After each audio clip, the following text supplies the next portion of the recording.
Welcome, welcome, welcome. My name is Mikkel Thorpe, and this is the Expat Money Show. Today, I have not one, but two guests joining me, both Americans, both with extensive knowledge of U.S. political scene, who just happen to be members of the Expat Money team.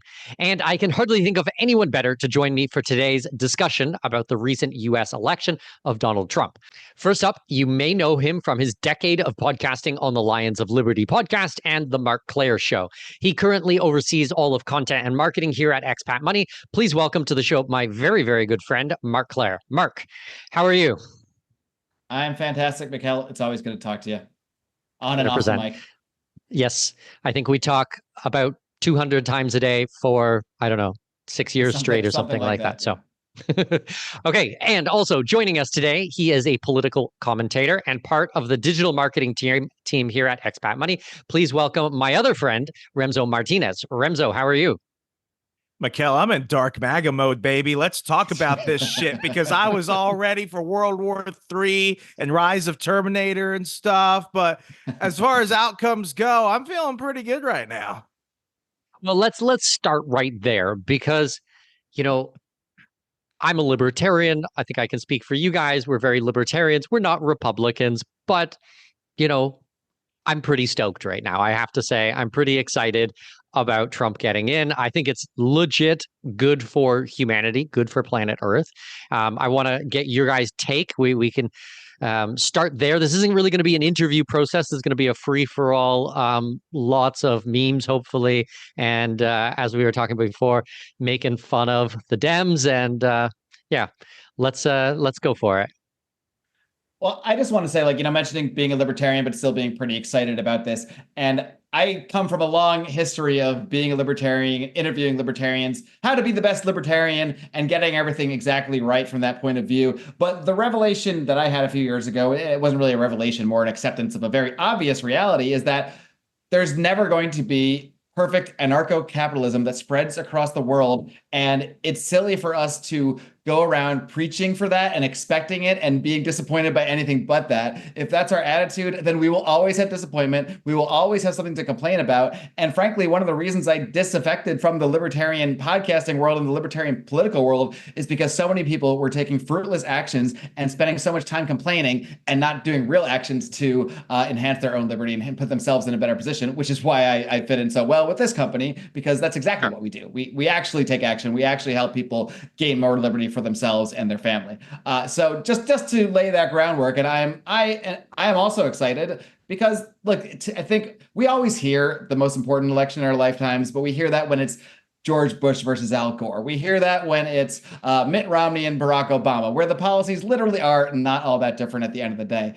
I think for once, the hype might have actually been accurate, because while Donald Trump is not a pure anarcho-capitalist or any kind of libertarian, really, I'm sure he's never read Rothbard or read all the right books that we're supposed to read. He is undoubtedly in a very surface level way, you could say, in many ways, and maybe in the grand scheme he is just another politician who has strings being pulled, but certainly for his actual policies and his actual effect on our day-to-day life, which is frankly what matters, he is clearly above and away a better option than the regime. And the regime is what we've been getting through, let's be honest, George Bush and beyond. If you want to go deeper, you could say JFK's assassination and beyond. This does represent something different. I'm not saying it still doesn't represent some possibly people that are nefarious. Elon Musk is backing Donald Trump. I like Elon Musk, by the way. Peter Thiel is backing him. I'm just saying these are other elites, and other elites, they want the system to work well for them. So let's not just, act like there are some intentions that may necessarily not be great behind some of this. At the end of the day, though, we live in reality, okay? And the reality of a Donald Trump presidency, whether a lot of what he says is blowing smoke or not, whether a lot of the things he said about sort of coming to Jesus and saying no more Pompeos, no more Nikki Haley's, that may just be words, but they're the right words. And if we're getting the right words and we're getting someone that realizes that America has actually really rejected this war. America has really rejected the war state. And maybe it's not the best thing for our marketing for America to go a little bit better in the short term, but I want the most liberty for anybody and everybody. So if America can get a little better, 100%. Even a little better under Donald Trump, great. Well, if it'll just put Americans in a better position to act on their plan B or do whatever they got to do in life. But at the end of the day, It's hard to not be excited about this. I mean, let's be honest. As Remso mentioned in his little introduction, he's gone all dark MAGA on us. It's pretty obvious how he was rooting for on this thing. I don't know how it's going to play out. My excitement is very tempered by a lot of things, a lot of what I think might be done to try to hinder him, and we can get into all that stuff. But for the short term, I'm just going to be excited and see where it goes, because the stuff he's been talking about, I mean, he's given serious consideration to, not a consideration, he's pretty much said he's going to bring in Elon Musk to drastically cut the government. Elon Musk has given serious consideration to the idea of working with Ron Paul on that, and Ron Paul has agreed to this. So maybe that's not official, but boy, is it exciting. And how can you not appreciate the Office Space memes? You know, I don't know if you guys have seen the one with Elon Musk and Ron Paul saying, so what is it you do here? I love it. I'm here for it. I hope it goes great. If it makes my life better, if it makes my portfolio go up, great. I'm just going to use that to capitalize and act more swiftly than I may have otherwise. Before you go, Remso, one quick point to the very beginning, what you mentioned there, Marc, is how we come to libertarianism. I always kind of think of it like, do you come to libertarianism from the left or to libertarianism from the right? I have always come to it from the right. So all the social freedoms are extremely important to me. But what do I care about the most? It's the economics, the low taxes. It's these types of things that are most important to me. So although I am not a Republican coming into it, I still do come from an economic side. And so for me, Trump is a clear winner. I think when you also take into account that Kamala Harris was literally the most dislikable human being in human history. I mean, it's not hard to, fight against something like that. Like, she is just a hideous, horrible human being. So, I think that I don't want the audience to go, hey, Mikhail, I thought you were a libertarian. Like, why are you so pumped about Trump? And we're going to be critical of Trump. And like, now that he's elected, I think that people should be critical, and we should hold his feet to the flames on everything that he said, and really go through it all. But at this moment, super stoked. Remso? Yeah, not many people know this about me, but I was an infantry officer in the U.S. Army. And the thing that I began to realize as a leader is, when you watch movies and when you look at documentaries and stuff, you just think that, the prime directive is just like shoot, shoot, shoot, kill, kill, kill. But you realize when you're responsible for the lives of others, you as a leader, your job is to actually preserve life. You bring 10 people with you, you should bring 10 people back with you. And the thing that has guided me, through most of adulthood in the military and outside the military and business and everything is, as a society, I think we have what I call the click undo mentality, which is nothing is ever really permanent. Everything can be kind of fixed, even if it's annoying. But the thing is when you pull a trigger, you can't put the bullet back in. When somebody dies, you can't bring them back. And, my journey into libertarianism really came through the anti-war movement and everything else through Iraq and Afghanistan. And it became very clear. It's like, growing up in the Obama years, Obama was as bloodthirsty as everyone else. And Obama invaded more countries than Bush did. And people tend to ignore that. And Obama killed a lot of people all over the place. And he had to actually, execute the order. He had to authorize the order to kill even American citizens abroad, but he won a Nobel Peace Prize. What we've seen in the first week is that 70 world leaders have reached out to President-elect Trump, that Volodymyr Zelensky and Vladimir Putin, that Kim Jong-un from North Korea, Netanyahu and the leaders of Palestine have all reached out to him. The world wants peace. And there was something about Trump in 2018 regarding the conflict in Syria that has always stuck with me, because he's an off the cuff guy and people take him literally and not seriously. And the people take him too seriously, don't take him literally enough sometimes. But he said something that has always stuck with me. As he was negotiating, a drawdown of the conflict in Syria, and after the time that he went ahead and helped, write and get everyone at the table for the Abraham Accords amongst Palestine, the Arab states, somebody in the press corps would have had asked him, Mr. President, do you think you should get a Nobel Peace Prize for this? And without even hesitating, he just blurted out, peace is the prize. And I think we want to live in a world where we're not constantly aiming guns at each other. And I've always supported the idea, this is Frederick Bastiat at its core, if goods don't cross borders, troops will. Let's will. Yeah. So that is, that was all I needed to know. Who is the enemy of the deep state? Who is the enemy of the military industrial complex? He brought in the Avengers of what I would consider the populist movement together. As soon as Tulsi Gabbard jumped on, I was like, lady, I'll take my shirt off and storm a building. Like, tell me where to go. Like, well, let's do this. But that's really what it came down to. Who do I actually think is an existential threat? And I'm using a liberal term, because they like to use these big terms. They like to throw it out like everything is apocalyptic. But really, who is an existential threat to my life and the life of millions of other Americans, but the lives of billions of people around the world who I'll never get to know? It all came down to one person. It's not Donald Trump. It was Kamala Harris and the people that put her in power. So it was an easy decision for me. 100%. I think that if we look out over the next 3 or 4 years, I think that without a doubt, the world will be a more peaceful place in this term than it has been in the last 3 years and 9 months or whatever it's been.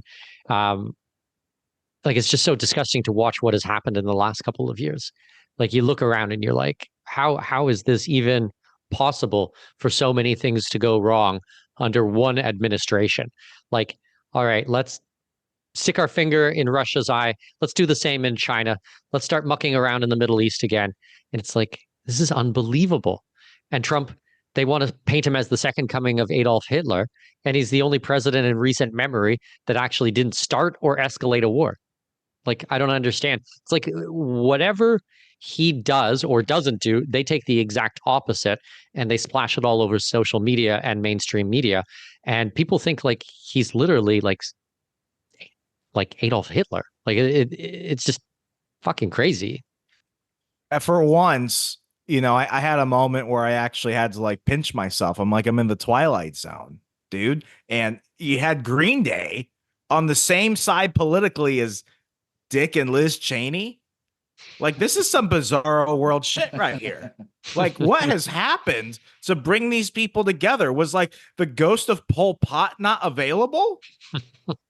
Well, what used to be punk has now gone regime, has now gone full corporatocracy. And now you're really only a punk if you're wearing a MAGA hat. I mean, that's the truth. If you got purple hair and 17 genders, you're towing the line. You're not the rebel then. You're the rebel if you're basically, if you want to have a wife and a family and raise them and, have them be born however they're born. And, that way, that's be a present father. Yeah. If you're a present father and, you are straight, then forget about it. I mean, you're the devil incarnate. I'm going to say something really controversial, gang. I think that children should keep their genitals. This is, yes, very fair. It kind of reminds me as well when we were going through all this COVID hysteria and Rage Against the Machine, one of my favorite bands from my teenage years, decided there was mandatory vaccination to go in and see them play live. And I was like, what? Like, what machine did you think we were raging against here? Like, this is pretty bizarre, upside down world here. Tom Morello from Rage, he went ahead and actually attended a fundraising like rally for Harris, and they have you guys ever seen those break rooms? It's a room where they give you like a baseball bat and some goggles, and they leave like a bunch of like toasters and stuff out. Sure. And it was like, Rage Against Hate or something like that. And I'm like, this is like, this is like the portrait of Dorian Gray. If you just unveil it and they look at themselves, they're just going to go ahead and fall apart. And it's one of those moments where with many people like that, it's like they have to double down even more into the lunacy of it all. Because if they even show just an ounce of introspection and say, wow, maybe we are the bad guys, it's like they think they'll just go up in flames. And I mean, I say this as a very public never Trumper in 2016. I thought 2016 Trump was an agent of Hillary Clinton, and that the whole thing was being thrown aside for the Clintons. And I remember on election night, I was That's up what with my Hillary thought friends. too. That's what Hillary thought too. That was That's even what she funnier. thought too. Yeah, because They're I like, remember when this guy's donated to our campaign for years. He came to our wedding. He's great. We're gonna throw him up there. He's gonna be a big joke. I mean, he's Donald Trump. Come on, he can't be the president. That was the Pied Piper strategy that came out through the WikiLeaks emails, that the Clinton campaign encouraged CNN and the corporate media to boost up Trump so that he would take the big fall at the end. And as we know, things didn't quite work out that way. which is the funniest thing about it, because I lost a lot of friends during the first Trump term because I said I actually think he's doing the right thing, and I actually think that things are getting better because of him. And it was like, how could you say that? And being never Trump, being anti-Trump became their identity. And sadly, post-COVID, that became the identity of a lot of people. It was no matter what, if he breathes, well, he's Hitler because Hitler breathed. If he does anything, if Trump says he wants to save all cats, that means that he wants to kill all dogs. And I mean, even this go around, I wasn't even necessarily thinking I want him to be the candidate. Because I actually thought he was going to go to jail very early on or something. And for the most part, much like yourself, Mark, I feel like a lot of people forgot that the lockdowns happened. And I felt like Trump held a degree of responsibility for that and the vaccines. I was very much in support of Robert F. Kennedy Jr. And two things really shifted me back to Trump. It was the Trump charges in what was the most BS indictment in U.S. political history. And it was ultimately when Robert F. Kennedy dropped out and endorsed Trump. And he said something which is just, I mean, every history book should read this, should have this. Children should read it. We should love our children more than we hate each other. And while that's waxing poetically, I truly think that he meant it, because in what world does a Kennedy endorse a Republican? Things are bad when you're bringing that guy to the table. He has sued Trump so many times over the last 3 decades, and that showed that this is serious. So it got to a point where it's like, if people are going to continue to hitch their entire identity that I just hate this man, you're not a serious person. You're just not. I was pretty impressed. Trump I listened literally, to Trump on the Joe Rogan podcast and listened to him articulate for 3.5 hours straight and do an excellent interview. And I was like, wow, he's really come a long way over the last couple of years. He still had all the great digs in there and all the jokes and everything like that.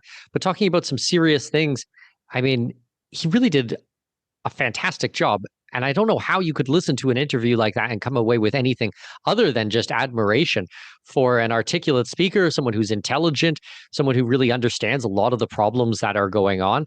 And, that introspection that we talked about on the other side, I think he does take a lot of personal responsibility and look at himself in the mirror on why things did not happen the way that he wanted them to in the first term, and why a lot of these things have happened. But yeah, it's very interesting hearing him speak right now opposed to a couple of years ago. I don't think you can underestimate the effect of the internet bros, you might say, the Internet Bro podcast tour that Trump went on. He went on Theo Von's podcast. He went on The Undertaker's podcast, which was a really bizarre thing to watch, but it was amazing. And then 3 hours with Joe Rogan. He also, unfortunately, he didn't go on Part of the Problem, but Dave Smith, who has a humongous audience, much bigger one than when I first interviewed him many years ago, he turned and decided to endorse Trump, largely based on that Joe Rogan interview. And Joe Rogan also endorsed Trump. We are now talking about people that do have audiences in the millions when you combine them all together. This is no longer the days, I think when I first started a podcast, I wanted to think that the internet had a massive effect. And then Ron Paul gets 1% and you realize, okay, this online thing, it hasn't really taken over the way we think it has.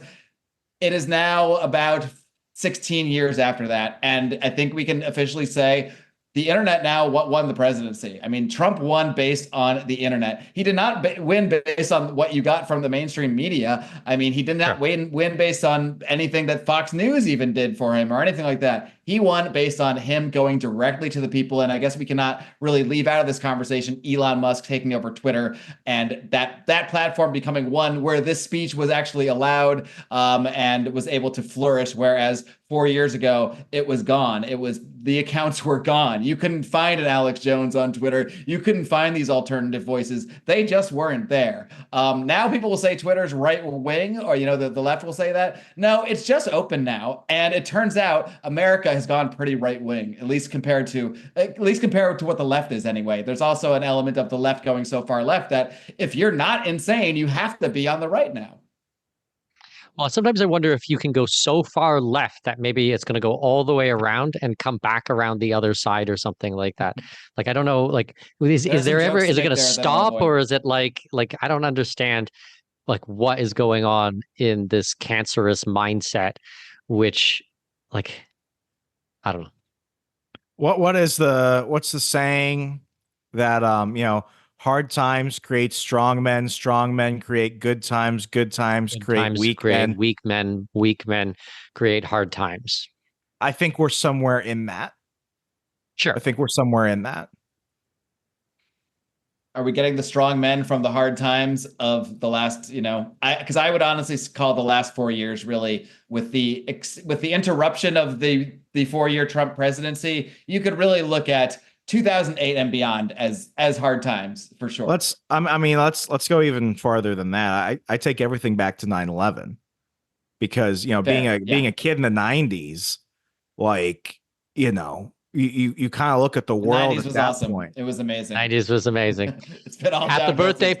Well, let's use this as a good time to plug. March 14th, 15th is the conference. If you go to expatmoney.com/conference, 14th is the conference. 15th is going to be my 42nd birthday party. And we're already hiring the DJ, and it's only going to be 90s rock music for the entire party. Okay. So hell yeah. It's going to be amazing. Oh my gosh. All you had to say was 90s. It's going to be lit. I'm turning 30 next month, and I was 7 years old when 9/11 happened. And, growing up throughout all of that, we had started withdrawing from Iraq under Obama, my senior year of high school. When I went into the military in 2013, it was the drawdown and sequestration era. And then almost immediately 2014 was the rise of ISIS. And then Trump comes in and he destroys ISIS in like 5 minutes. And I mean, you take everything between that. You've got, global war on terror. You have the 2008 financial crisis. You've got, the 2016 election. You got everything that's happened the past couple of years of COVID. Then you've got the war going, the Afghanistan withdrawal and the current conflict between Israel and Palestine. And I mean, just the Russia. I'm trying not to lose track of all this stuff, but it's at a point now where I think collectively people are looking at this and they're like, can't there just be a pause? Can't there just be a pause in the craziness? And what really gives me some degree of optimism is that when I looked at the numbers, especially in swing states, you're always looking for really in the swing states specifically. And the ones that we're talking about for 2020 was Pennsylvania, Wisconsin, Michigan, Georgia, North Carolina, Arizona, and Nevada. You're looking really at like 3 to 5% of the population that you need to swing. Now, as a poli-sci guy, I will go ahead and state that I actually don't believe that independent voters exist. I believe that people will identify as independent voters. However, you can really tell what they are based off their voting record. And for the most part is that most Americans are not split ticket voters, and that most Americans who identify as independents are more likely to vote for one party every election. They just like the cop out. Anecdotally, you will meet a lot of people in the US when you talk about politics that don't want to identify with the Republicans or Democrats. You ask them, they say, I'm pretty independent. Then you ask them how they voted the last whatever. It's always all the Democrats or all the Republicans. It's very rare that they're actually switching back and forth. This is the first election where I know a lot of Democrats who voted for Donald Trump. That's not to say they voted Republican down ballot. Look in Wisconsin, for example, where I'm currently at. Trump wins Wisconsin, However, we don't have a Republican senator. Eric Hovde went ahead and lost to Tammy Baldwin, the incumbent. Same situation goes for Arizona. Arizona goes for Trump, but Kerry Lake isn't the senator. It's that other guy. And same goes for Nevada. So that's one of the few cases where it's like the actual independents or people that just really did not want Kamala in, who were Democrats. They voted Trump and then they voted down to get Democrat. It's a strange phenomenon, but it existed. But that exists because ultimately a lot of people looked at Kamala Harris as making wokeness permanent. And I know a lot of folks who would consider themselves crazy far right Democrats. However, when you actually get them drinking a little bit, as we do in Wisconsin, even they're like, this has gone too far.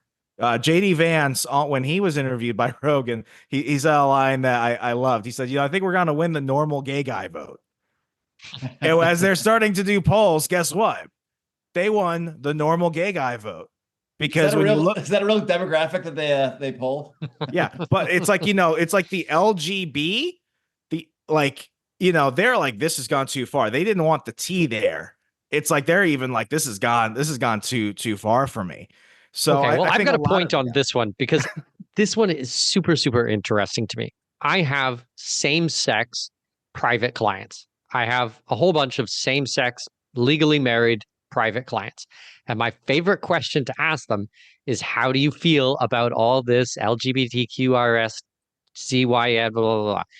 And I would swear to God, every single one of them says the same thing. Like, I don't know what all that other stuff is, but I don't want to be associated with it. Like it might be a gay couple or a lesbian couple, and they love their partner, but there's all this other things, transgender and genital mutilation and castration and, and all of this stuff. And what was the new one that came out in the last couple of years? Minor attraction and things like this. So I totally get your point, Remso, with JD Vance. Like, okay, the normal gay person vote makes sense to me. Yeah, my mom calls them the straight gays. It's like, they're not overly flamboyant. They just happen to be gay. I mean, that's my wife. My wife follows this like Republican drag queen on TikTok. I don't remember his name, but this is like a pro Second Amendment drag queen who has an army of like normal gay dudes who are all like, these people are driving me crazy. I am not like them. I pay taxes too. I want tax cuts too. I don't want to get drafted either. And they're looking at everyone else, just wondering like, how far did this go? To seal my point, I think that the world just wants to breathe again and collect themselves and see where we are and stop shooting at each other. I would love for Trump to make America like the 90s again. If we could that just should be look the at the real tagline. That's the new tagline. Make America the 90s again, please. If we could just get to that point, that would be enough. I like the 90s. All right. So this is the Expat Money Show and, an episode on U.S. political elections, is not our normal fare. We're doing this because it actually really does affect the rest of the world and it's so completely different. What do you think happened here? Like, how did Trump get back in, or how was he allowed to get back in? Like, it seems to me that they have done anything and everything to stop him. They've tried to indict him. They've been into his house and confiscated his passports and sniffed his wife's underwear and all kinds of weird things. Like how is he still alive? How did he actually be able to win this? And do you think that they're now going to give up and be like, okay, that's it. Now he's the president and just let him do what he wants? Marc? There are a lot of ways to look at this.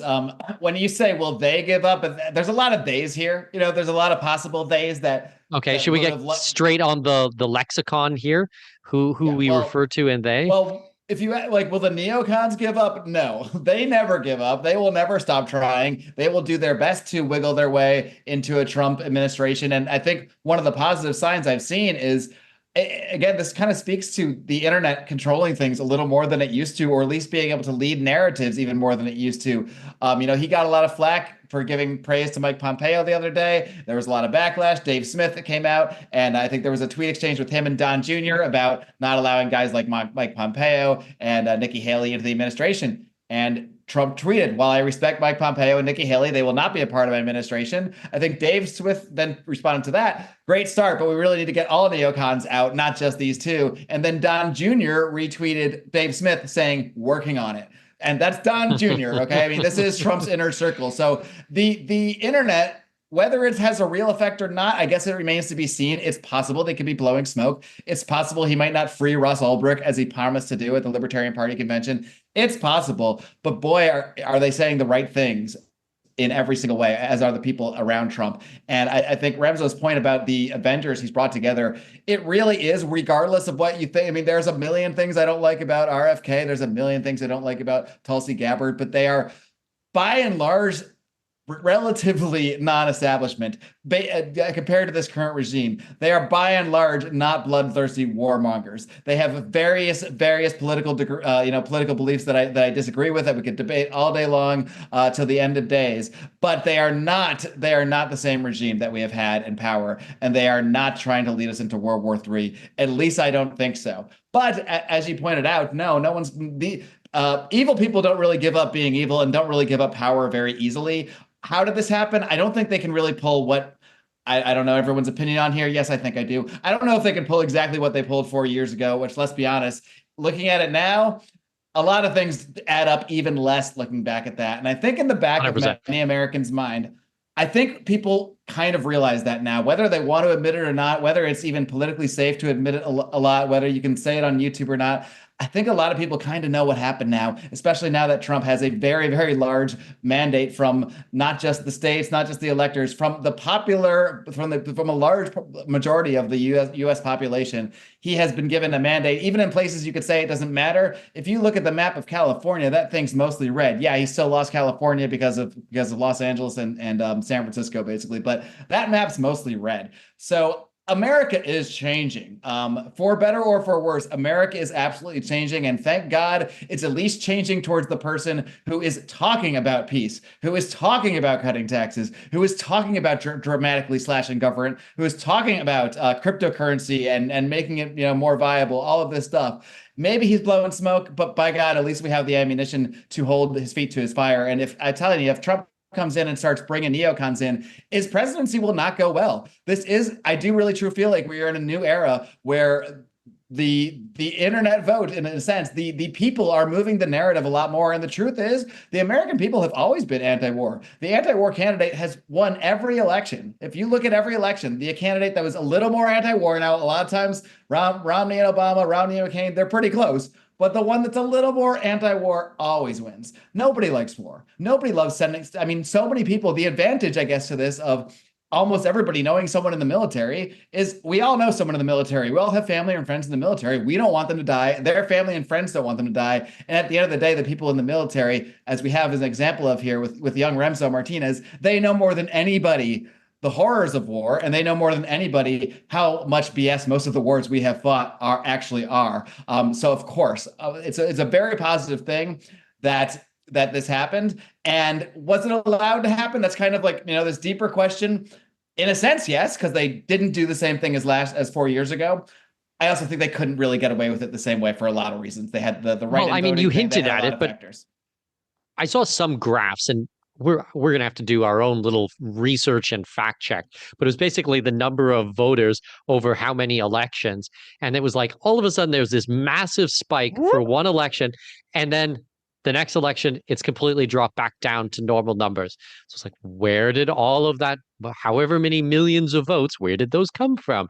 People just decided they were going to vote that one, and they just decide not to vote this one? Like, doesn't make any sense. It's a scandal either way. Either some chicanery happened that added all these numbers that went away, or that many people voted and then didn't. That's a pretty amazing thing to look into either way. But it's certainly curious. I think at the end of the day, they kind of they did everything they could sort of do within reason.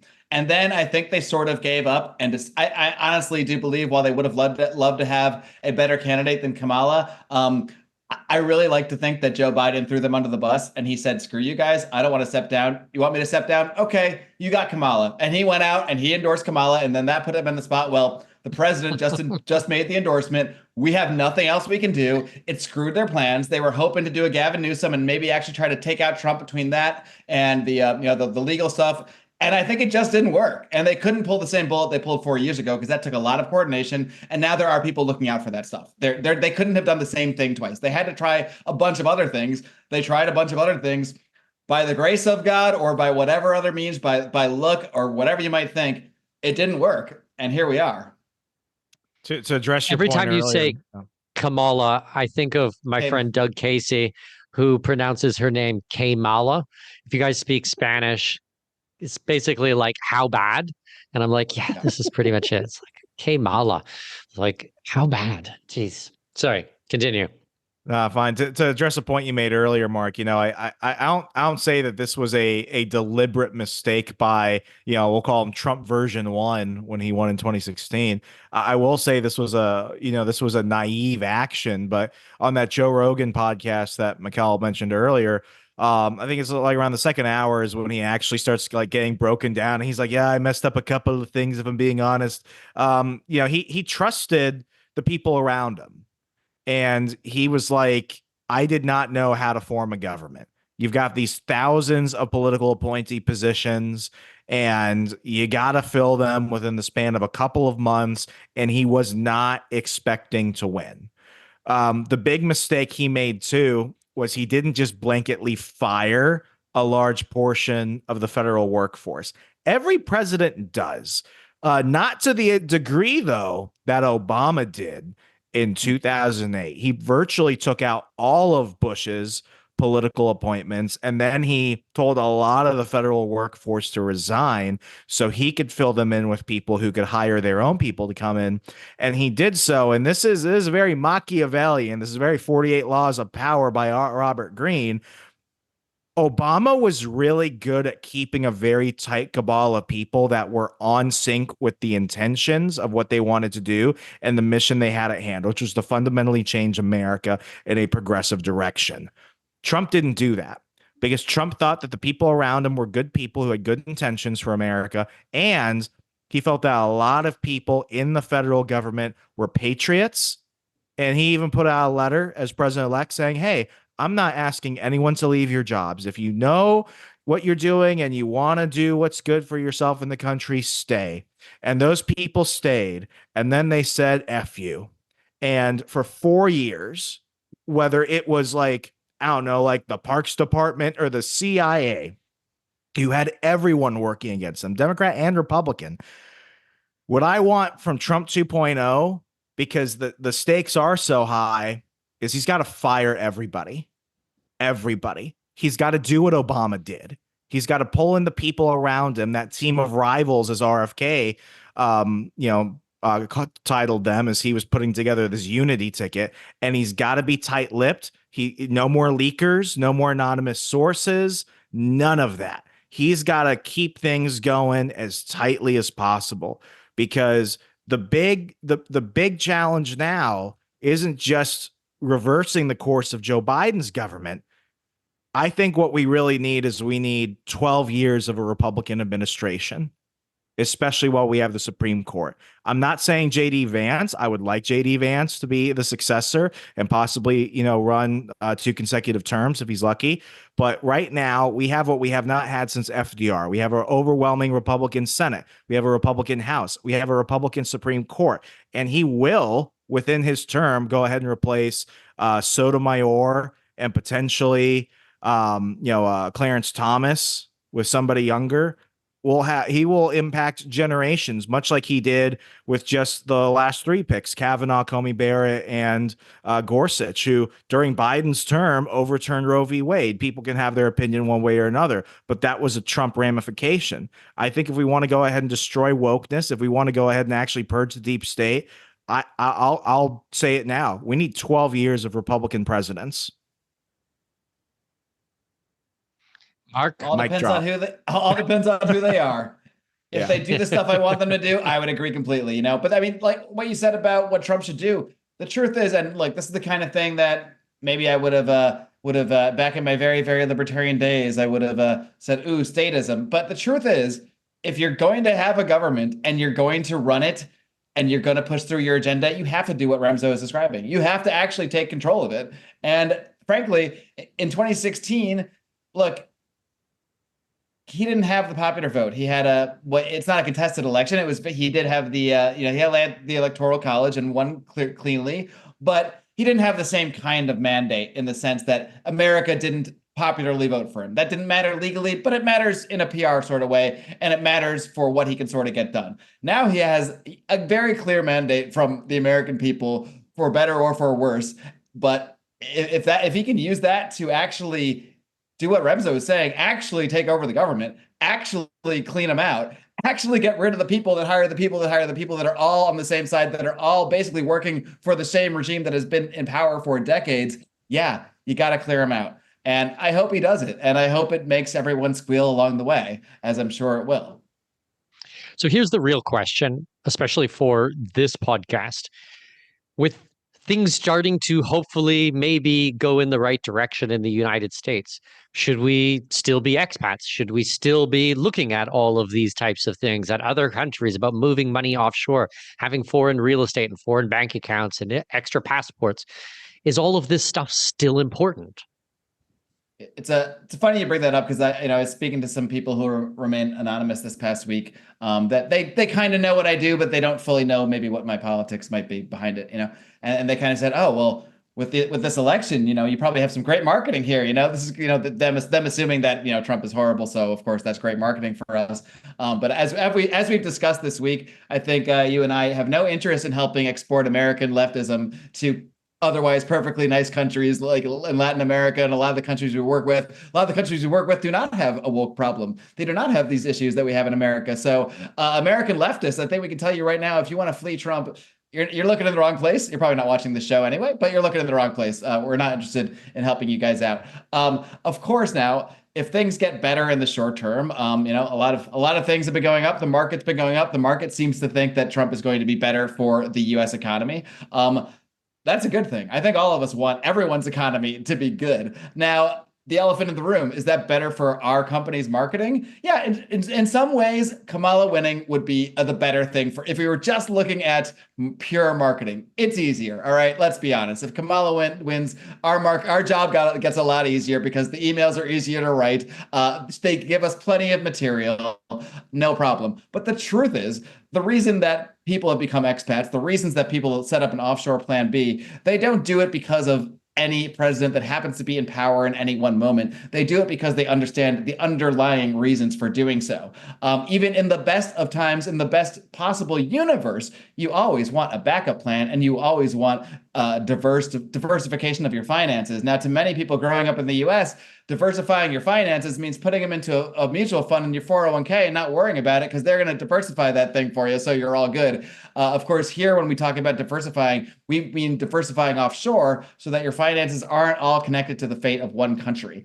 And the truth of the matter is, as much as I want things to get better tomorrow for America, and I want America to be a wonderful place, and it is a wonderful place in many ways, we can't just pretend there's not a $35 trillion federal debt there, that there's still really no plan, including, as far as I know, Donald Trump doesn't really have a great plan for dealing with that. There are still hundreds of trillions now of dollars of unfunded future liabilities with Social Security, Medicare. Inflation is not going away. There is really no solution besides continuing to print money to deal with this. So even with the best intentions, even with all the greatest tax cuts you can imagine, even if he does every single thing he intends to do with little to no political opposition, little to no subterfuge, and of course we're going to see all that, even in that case, it doesn't change the underlying economic conditions. And it doesn't change the overall life mantra that you should always have a backup plan. You should always have more than one passport, because you never know what's going to happen in life. And you always want to be able to jump somewhere else. How many people during COVID wish they had a second passport to just go hop to their other home, to their other property, and not have to deal with this shit? A lot of them, and I'm one of them. So that's why I'm working on mine no matter what happens here. If a better economy in the short term gives me some personal financial relief and I can act faster and more swiftly and acquire more properties, acquire a residency faster, great. So I certainly root for it. I root for it for everybody. And if you get a better financial situation out of this, great, use that to your advantage. Don't just sit on it and start going to the club now and buy a Ferrari and say times are good, pop the champagne. Realize that there are still a lot of underlying problems, and for bad or for good, you always need a backup plan. Yeah, 100%. The last week or however many days it's been now, I've been 8 hours a day speaking with my private clients. These are freedom-minded individuals, and every single one of them is super pumped that Trump has got in, like super, super excited. And Bitcoin, as of this recording, which is, late on the day on Monday, and we're going to be airing on Wednesday at 6 a.m. So call it 30 hours before or 36 hours before. Bitcoin is at $88,000 right now, like going to the moon. Stock market is up. I talked to a private client of mine this week who is heavily, like he told me, irresponsibly invested in Tesla stock. Like absolutely irresponsibly such a large position in Tesla. And he's up 40% since the week. And the first thing that everybody is doing, they're not like, oh, you know what? I'm just going to now stay in the States and everything is going to be fine. People are now taking money off the table immediately and allocating it to the plan B. It's basically making people's plan B free. Like this whole week, you can fund the entire citizenship by investment, buy another house, get a bank account, corporate structure, the whole works, hire our services, the entire thing. And it's going to be free for you after the last week pump. So it's like, go to expatmoney.com, fill in an application. Let's take a small portion of that money. Let's set up your plan B, because who knows? What's the saying? Make hay while the sun shines. So right now we're seeing massive growth up and to the right. Take some money off the table. Let's make this happen, because we don't know what's going to happen next. Yeah, and as we've said, go ahead. No, I was just going to say, Mikkel referred to, we could even possibly pull it up. I know a friend had sent you an email about this, but if the stock market were to crash, and we all know the underlying reasons, we have many articles about this at expatmoney.com, why it's somewhat inevitable that there will be a big crash of some sort. And if there is any way these markets are manipulated, which, let's be honest, there are many ways, of course, it will likely be timed under a Trump administration. So keep that in mind. It's not a prediction, but it is somewhat of a prediction that there will be a crash inevitably. I don't know when it's going to be. Might be next week, might be in 10 years, might be tomorrow. I really don't know. But if there is manipulation involved, my God, they couldn't ask for anything better. They couldn't ask for a better time to unleash it or to allow it to happen, whatever you might think, than under Trump. So, if we're seeing things go up, realize they're not going to go straight up for 4 years. That's just probably not going to happen. So like Mikkel said, it's free money on the table. Depending on what you have in your portfolio, you might have just earned enough to go buy a couple properties in the last week. I mean, it's really those kind of gains. So I would just say continue to use them to do the things that you need to do, and look at it as a turbocharge. That's how I'm looking at things. It's a chance to turbocharge your plan B. Yeah, in 2020, I made a promise to myself, which was to never be locked down again. And that is something that I've really reoriented my entire life around, because you never know how much you really take for granted until they keep you locked in your house and they want to throw you in prison because of a place you worked for or something you said online. And largely, as we had mentioned earlier, strong men create good times create weak men. We're somewhere in that cycle right now. I'd like to think we are, but as freedom thinking people, we're always under the gun. You don't have to look at history too far into the past to understand that each time somebody says, well, never again is now, it eventually comes back. I mean, for every Holocaust in Europe, you have the Rwandan genocide. For every this war is the last year, you get the sequel.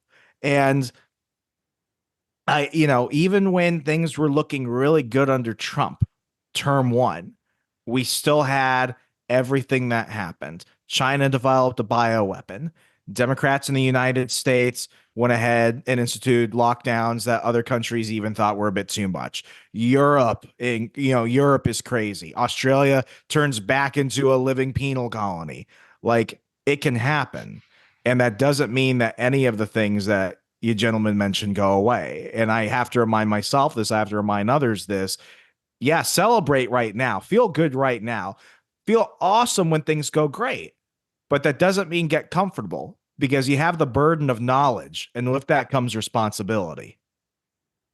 So the quote that Marc was talking about, this was from an email, and I actually got permission from my friend Jeff Thomas to talk about it. And I'll probably write an email about it because I think he is just so absolutely bang on. So I'm going to read it verbatim. It's only take me about 10 seconds or 20 seconds here. So, can they be up to their old tricks? If so, this can still get ugly. I think the euphoria for American conservatives will be brief. In 1928, Americans elected a millionaire capitalist, Herbert Hoover, who was largely a Washington outsider as president. Less than a year later, a stock market crash was triggered. As planned in advance by Washington, capitalism was blamed for the, sounds awfully familiar. Capitalism was blamed for the crash, and Hoover was made the poster boy for it.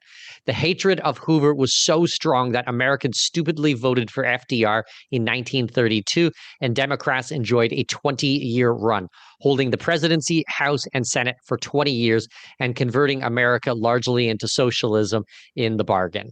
I think that the US is in for a repeat performance, a crash on Trump's watch, making him the new poster boy for the evils of capitalism, leading to a generation or more of socialism in America. Let's hope I'm wrong.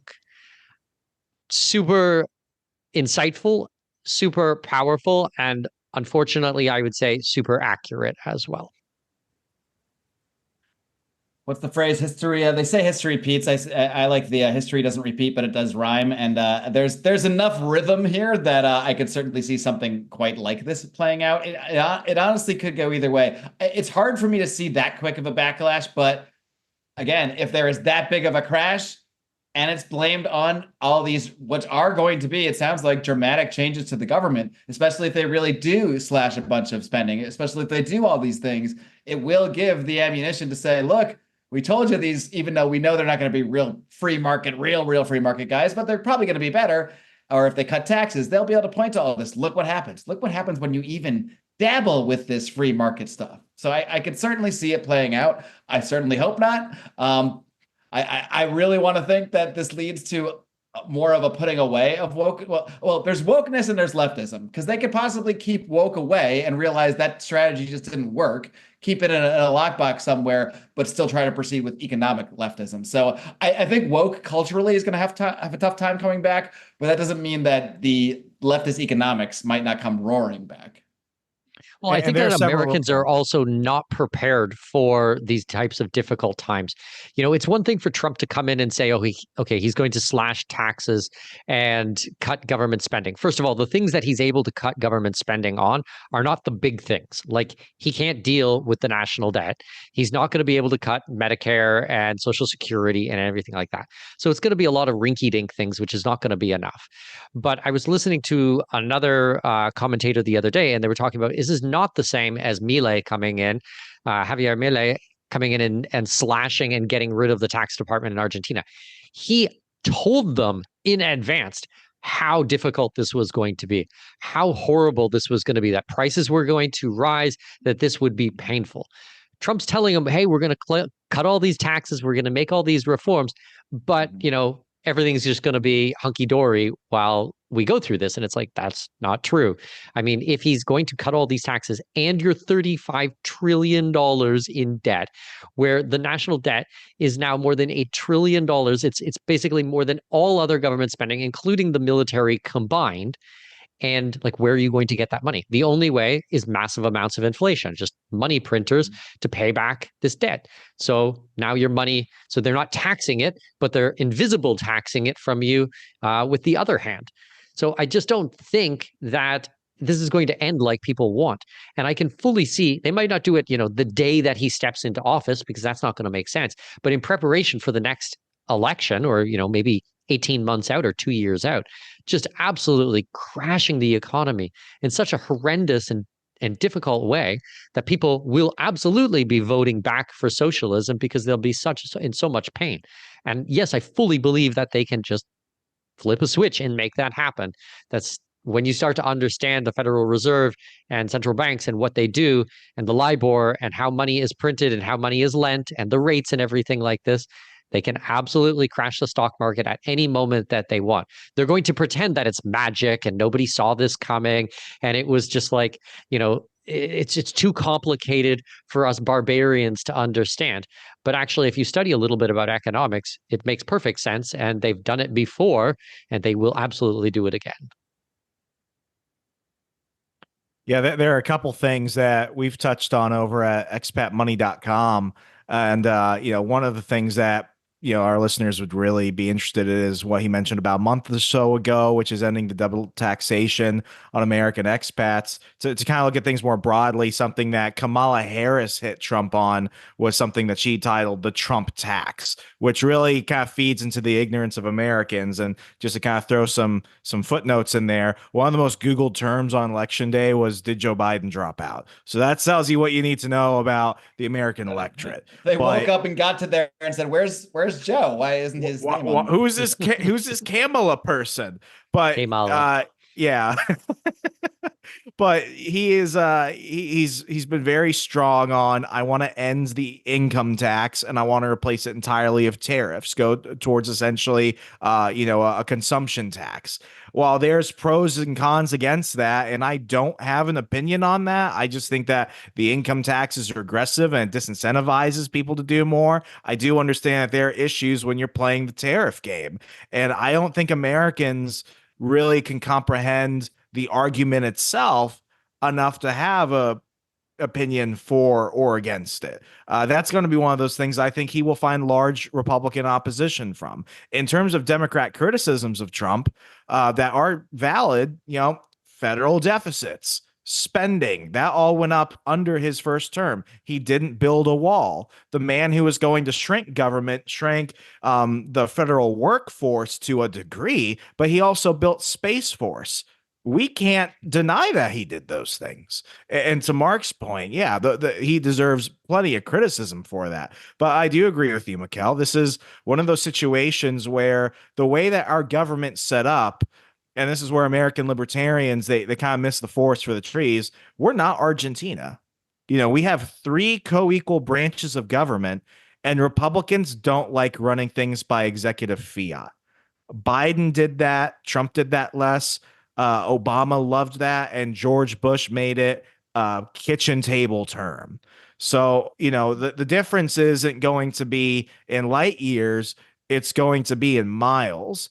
And he's got to at least have a couple firm wins as he sets up whoever his successor will be, or else the Democrats will, within reason, they'll identify the problem. They'll point out the validity of the issue, but then they will just cake it with socialism and they will bring in something way worse. And because everyone was so focused on, yeah, I agree with you, they allowed them to just go in with their horrible solutions, carte blanche, and forget how things were the last time they were in charge. 100%. And as to your point on Trump ending double taxation for Americans abroad, this is another feather in the cap of becoming an expat. Now, as an American, you can move overseas, assuming he actually pulls it off. You can move overseas and you're no longer subject to US taxation. If that is a thing, if he makes that happen, do you know how much more attractive this whole lifestyle is? Like, there is 193 countries in the world. In reality, there's like 192 countries and one country in taxation. You're like, I'm Canadian citizen. I leave Canada. I say goodbye, CRA. You pay your exit tax and you're done. You never have another filing requirement. You never have another tax bill ever. You can live overseas tax-free. US, you move overseas, you still have to file. There's all this paperwork that needs to be done, compliance that needs to be done, and you need to pay taxes on your worldwide income, every single penny of every dollar that you make anywhere on planet Earth. Even if you haven't been to the States in 20 years, you still have to pay your taxes. And they can actually enforce it. They can actually enforce it and come after you for it. It's really disgusting. If he can get rid of that, wow, that will be a massive win for the expat lifestyle and for every American who's thinking about traveling the world. Yeah, that would certainly be a big win, because I know what a lot of people say is, I see all the points of the expat life. I see all the points of having a plan B, buying properties overseas. but man, I'm still going to be being taxed after a certain amount, and I don't want to renounce citizenship, because a lot of people, that is the way to get out of what you're talking about, to renounce the citizenship. You can do it. It is possible. But a lot of people say, I have family in the US. I don't want to have to deal with, okay, I renounced citizenship. I don't have a US passport. Now what? Do I have to become a tourist from another country and try to get a visa now? I mean, it adds a complication. So if Trump could get that through, man, that just takes one more layer of stress away and makes it even easier and even more advantageous to become an expat. Now, we both know there are very many ways to greatly reduce down to almost zero, depending on your income level, your tax bill overseas, yada, yada, yada. But hey, if there's no tax bill to reduce, all the better in the first place. So that would only be, like you said, another feather in the cap for the expat life. Well, I mean, this goes back to our previous conversation here on, Trump being in. Does that mean that there's no need to be an expat? No. Trump being in makes all of this so much better. Now you have more cash, less taxes. You can allocate capital in a way that you choose to do. You can have more of the best things in life and less of the worst things in life. Like, this is just an all-around win on every level. Sure. And if we don't have World War III and we don't all get nuked, that's a win for all of us. And then we can continue to have these debates and these conversations and what have you. So to me, that's what it comes down to over everything else. If we could just stop this war, this march towards war that we've discussed in many different formats on the show, on the podcast, at the summit, that's more important than all of this economic stuff, because there's not much to debate if we're not around. Yeah, 100%. I mean, the anti-war movement is one that is extraordinarily important to me and has been for my entire life. And I've lived over in the Middle East, and I've traveled to so many third world countries and spent time in a lot of the places that people only see in a news channel. I've actually been to all of these places. And so I'm so venomously opposed to war. And it's like, wow, even I start to feel like a sense of relief, that this should be a de-escalation, especially with a Chinese wife. And I've been watching the last 4 years, and the aggression, and the U.S. Coast Guard and the Canadian Coast Guard and Canadian Navy and stuff like that going between the Taiwan Strait and China. And it's like, this is absolute pure insanity. Why are you doing this to other nuclear power countries? And they're testing long-range ballistic missiles and hypersonic missiles that can hit like anywhere on planet Earth.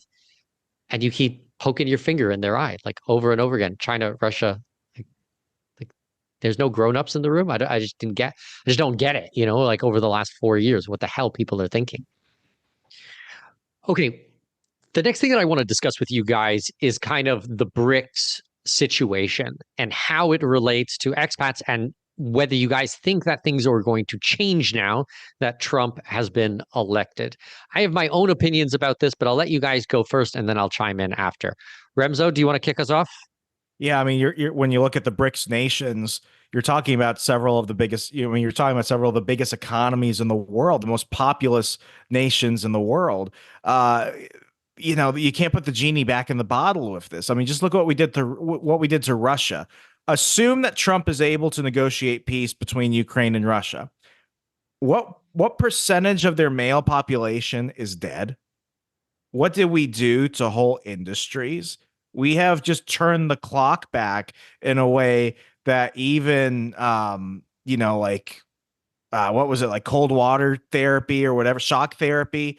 What happened when the Soviet Union collapsed and they started establishing what would be a more capitalistic economy and everything? Like, we just had to completely reset Russia. And even if we're like, okay, the war is done, it doesn't fix anything. Like, Russia is not getting McDonald's back. And then when you look at how things are with Brazil and with South Africa and India, they've all gotten really cozy with each other. I don't think they want to go back to dollars when they can trade for things in gold, when they can trade for things in wands. Like, this doesn't end it, because the systems have already been put in place. The I's have been dotted and the T's have been crossed. They're looking at us now and they're like, yeah, Donald, you made things a little bit better, assuming he gets his way. But they've already seen what happens when the U.S. behaves the opposite way. And while they might like Trump, it doesn't mean they trust him. It doesn't mean that they look at us any differently. And that creates a whole different set of things that I don't think most people in the media talk about. I certainly, looking at the folks in his government that he's currently trying to form, good intentioned, I don't see anyone talking about it because they didn't talk about it then. No one in the Trump administration talked about BRICS, that I remember. No one talked about the Belt and Road Initiative between China and Africa. That stuff is moving, and that's not going to be something that the American people are going to pay attention to when Trump has 4 years to actually make an impact. I just look at this and I think that for people that think that everything's going to be hunky dory, that's a naive way to look at the world right now. 100%. BRICS has been around, or I believe it was first formed in 2009, so about 15 years ago. BRICS has seen many different administrations, including one Trump administration already, and they have only moved further and further towards bringing in other countries, towards using alternative currencies as payment systems. At the latest meeting, that was the major topic moved forward, the major topic discussed. And the underlying reasons for this, yes, in the short term, we have Russia's urgency to sort of to find new payment systems due to the sanctions. And that was a major topic and a major reason that they wanted to have the latest summit hosted in Russia. But in the long term, as we discussed, the economic problems of the U.S. and the U.S. dollar are not going away. Again, even if Trump is the best darn president you ever did see, he can't fix these things overnight, and he can't fix the underlying economic conditions. So I'm sure the BRICS leaders are probably, I would guess, happy that Trump won, I would imagine, and they will probably work with him, but it doesn't mean it's going to end the project. It's not going to, they're not going to, and the other thing that they do know, as great as Trump is, or even, as great as they may think Trump is, as better of a situation it may be, they're also aware that Trump is not the permanent government. Trump has at best 4 years, and maybe less than that, because who knows what other shenanigans and subterfuge or assassination attempts or whatever else might go down to throw things off course in the next 4 years. So no, these alliances, the BRICS alliance, it's happening for deep economic reasons that are not going to be affected by whatever administration comes into power. Well, the way that I think about it is especially with Russia, but with all of these other countries as well, this is really their plan B as well. They've been setting up the rails for their own plan B. And you think that they're just going to give up on their plan B? No, they've seen the need for it. They've seen how important having a backup plan is. And now they're starting to do mirrors of all of the large institutions that we have in the Western world. They're doing, the settlements, the BRICS currency between countries, their own settlement. They're going to, sure, they might go back to using SWIFT a little bit, especially for commerce between companies, but between governments is going to be their own BRICS central bank currency, which is going to go back and forth. They're going to have their own bank, which will be able to do lending for projects. They're going to have all of their own institutions out there, because why would they go back to the Western system when they've already been shown that they will go nuclear with these types of things? They will sanction and cut entire countries off at the drop of a hat. So it's like they're going to keep moving forward with all these things. And as you rightly pointed out, Remso, you can't put the genie back in the bottle. I mean, this is it. It's done. That decision was made and there is no going back. And I think that is the beginning of the end for the US dollar as the world's reserve currency. And I think that people need to come to terms with that. It doesn't mean tomorrow. It's going to take a while to go through, but I think we will look back at the history books and realize that was the exact moment that accelerated this and that there was the point of no return. What we did to Russia was a nuclear Hiroshima. And much like the actual Hiroshima and Nagasaki, the threat of nuclear weapons is something that we still deal with even to this day. And what we've seen is that you don't even have to drop a bomb on a country to completely devastate them. You just need to completely destroy their ability to conduct commerce. And that is enough. Well, one quick point on that. The expectation was to cripple the country and to destroy them economically. In reality, Russia is doing phenomenally well. They have the strongest currency in the world. The lifestyle is through the roof. Like, I've had friends and colleagues who have been traveling in Russia over the last year, and they're just saying it's so pristine and beautiful. And it's just like safe there, just unbelievably safe. Like, people have lots of money. Like, their economy is actually doing excellent, and the US economy is in the toilet. So the only ones that they're hurting is themselves. And actually, even going back to your earlier point, Remso, on the tariffs and which one's better, most Americans don't realize that if they put 100% tariffs on Chinese goods, they say, oh, China's just going to pay this. No, China's going to take those goods, they're going to sell them to somebody else, and the US is going to get bupkis. They're going to get fuck all, because there is no way that the US is going to be able to produce all of these goods that we've been importing cheaply from China over the last number of years, decades. We just don't have the engineers. We don't have the factories. We don't have the technology. Forget about the rare earths and the raw materials and anything like that. We don't have the skills. We don't have enough STEM people to be able to do things like this.